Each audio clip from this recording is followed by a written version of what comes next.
A couple of good pieces of news are hitting in regards to the Eternals and the second weekend.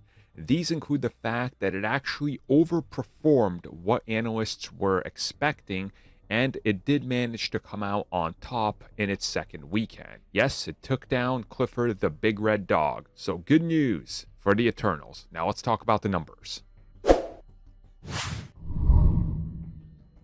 Oh yes, the Eternals in box office, and you know what they say about numbers. You should know by now. The numbers don't lie, and they spell disaster for you. Okay, so let's be real. Going into the second weekend, we saw a huge drop prediction for the film. Some analysts were saying 75 to 80% drop was very much possible. That would have been an absolute disaster because it would have meant that the film was coming in, if those projections were right, under Clifford the Big Red Dog. And Marvel Studios probably did not want that, considering that the film has a Rotten on Rotten Tomatoes and the audience score keeps dropping as well. Well, in its second weekend, the numbers have come in.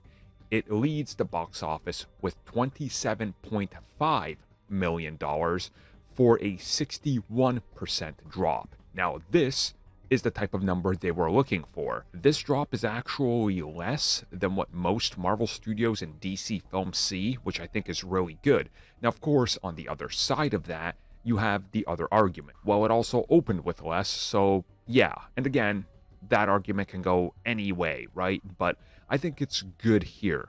This is probably what they wanted. The second weekend, this is it. There's no way it's going to be a three-peat, as they say, or a third weekend in a row, because there is stiff competition over the next couple of weeks. But managing 2 weekends, that means that they can keep running that ad, the #1 movie in the world. You know how they always do that. And they don't have to skew it like some movies where it's like the #1 movie in the world. That's a horror movie that released on an October 3rd in Paraguay that has closed captions. What? Okay. Now here's the upside of this. It probably means it's going to have a closer Disney Plus release date than something like Shang-Chi, which took over 3 months. So again, I think there is some positives here because they will want more people to see it sooner and be able to purchase it. So I think the turnaround on this one is honestly going to be, as Disney CEO says, flexible in nature, which again just means we're probably getting it earlier. And I think that's going to be the key here.